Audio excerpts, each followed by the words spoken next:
Good morning, students. In last class, we have discussed about diffusion as well as osmosis. Now, we are going to discuss about another important function of plasma membrane, like active transport as well as endocytosis. So, active transport.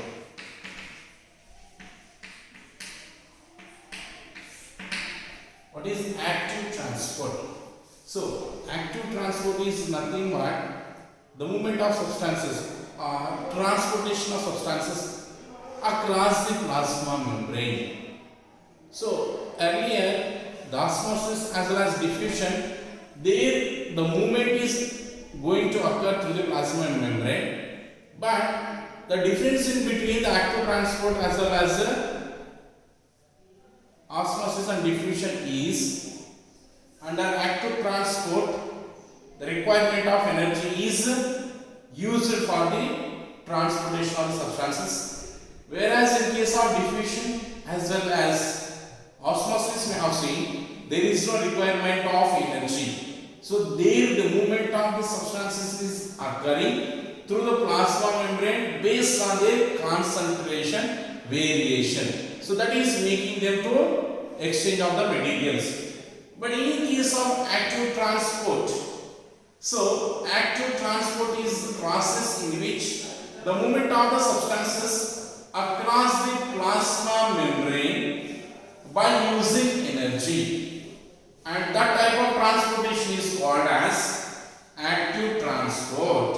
What do we call as active transport? So what is active transport means? The process in which the movement of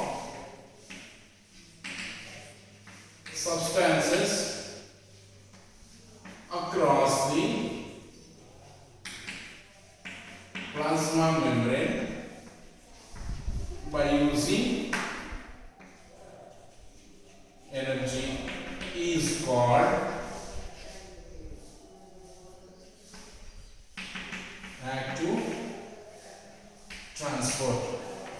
So, what is active transport means? The movement of the substances across the plasma membrane by using energy. So, what is required here? Energy is required. That's why it is called as active transport. What do we call? Active transport. Whereas in case of osmosis and diffusion, we have seen there is no requirement of energy. That is based on the concentration of the substances, differences inside and outside of the plasma membrane, the movement is occurring. So that type of movement in case of osmosis and diffusion, we can call it as passive transport. What do we call? Passive transport. So that is what active transport and passive transport are the two different process that is occurs based on the using of energy or not. That is what. Here what is required? Energy is required. So this energy is used in the form of ATP, is energy resource. What is this resource of energy for active transport? Is ATP. What is the full form of ATP? A stands for adenosine, T for tri, P for phosphate. So adenosine triphosphate. That is the source of energy which is used in the transportation of substances across the plasma membrane. That's what. And how this transportation is occurring? So the concentration ingredient which is higher or lower is secondary. So how is the concentration is not important here. Whether the substances are required to the cell or not. Based on that, against to the concentration ingredient of any substances, the energy is used for the transportation of substances across the plasma membrane. Understand? So, under that we have seen higher to the lower concentration movement is occurred. But here that is not the criteria. What is occurring here? The importance, whether they are necessary or not. If it is important, means whether it is concentration is higher or lower, inside or outside of plasma membrane, that variation is not considered here. If it is required, against their concentration ingredient, these substances are transported across to the plasma membrane by using energy. That's why it is called as active transport. What do we call as active transport? So here it occurs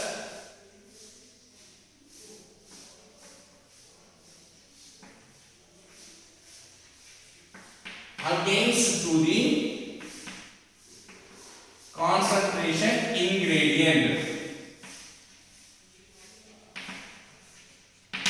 So against to the concentration ingredient, the substances are transported across the plasma membrane by using ATP as the source of energy. So what do we consider it as? Active transport. That's what the sodium and potassium pumping system is one of the example of active transport you will learn in higher classes. That's what active transport.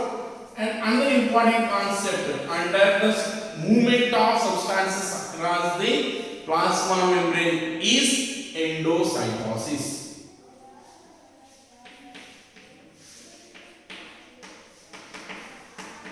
So endocytosis.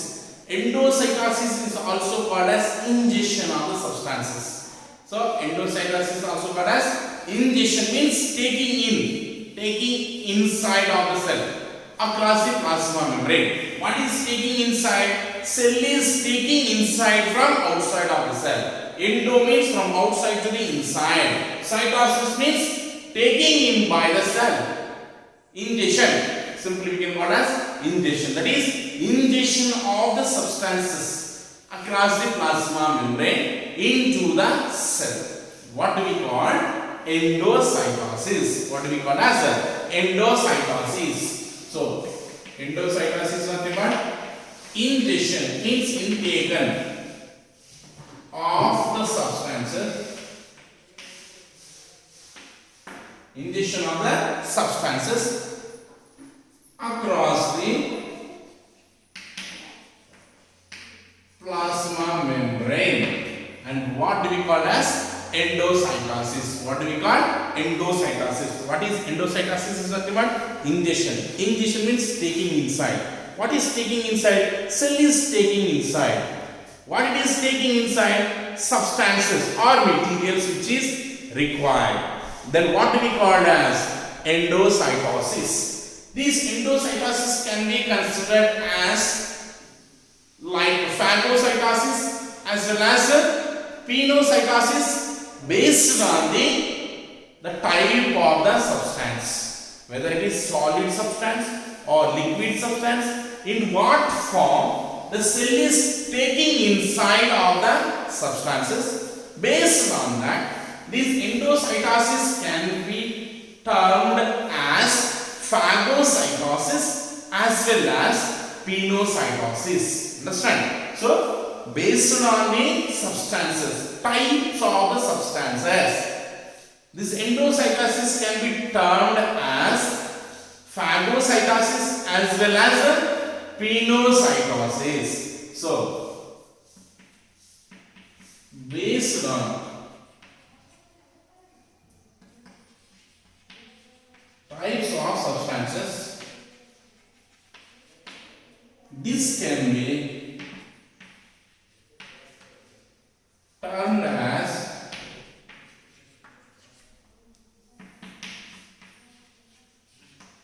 phagocytosis as well as pinocytosis. These are the two other terms based on the type of substance which is ingested by the cell. Phagocytosis. Phagocytosis is nothing but simply we can call it as cell eating. Generally we can call it as cell eating. That is one thing. And pinocytosis is nothing but simply we can call it as cell drinking.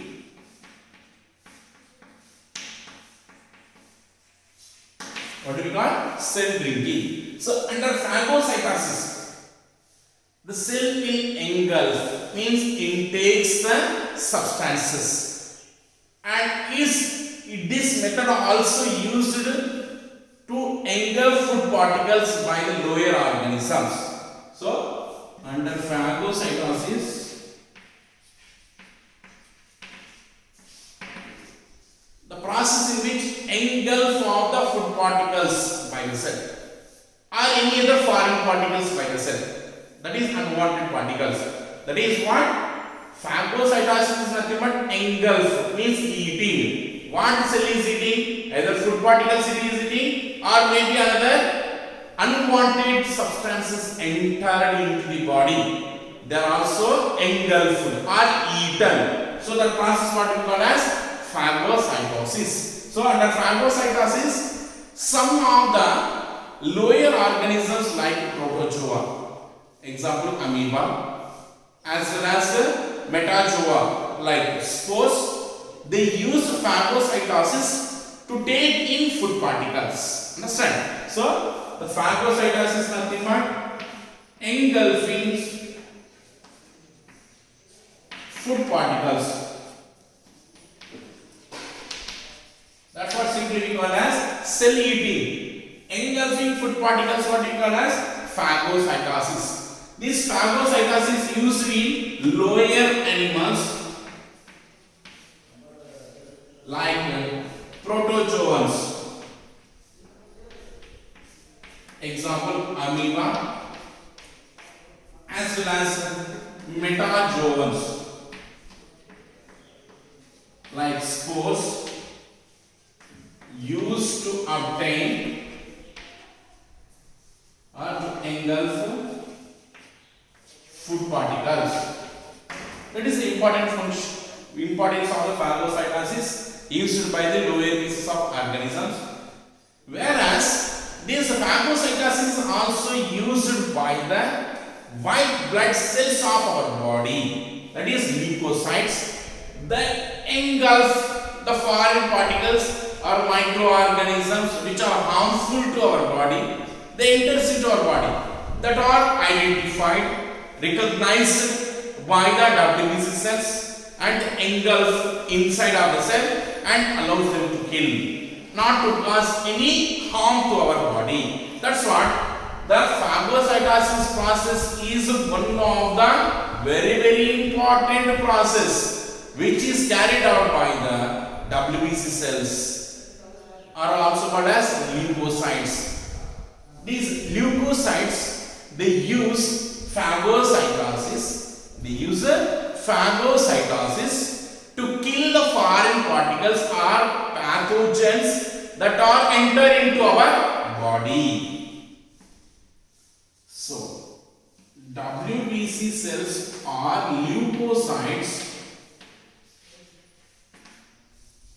uses phagocytosis process to kill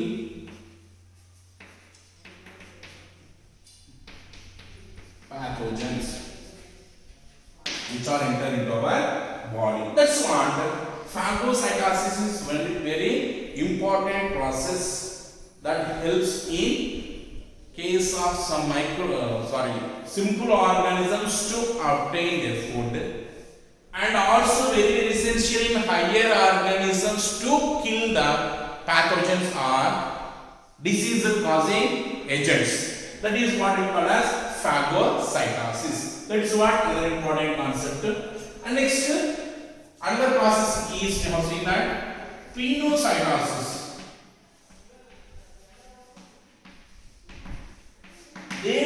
The food particles are eaten, so it is called as cell eating or phagocytosis. But what is Pinocytosis means? Cell drinking. So what is happening here? The huge amount of liquid is obtained by the cell.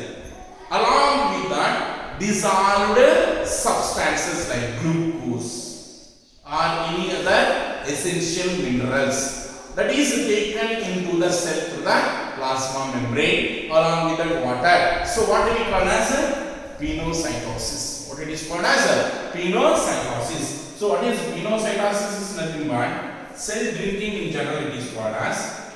So large amount of water along with the dissolved substances in it. It is taken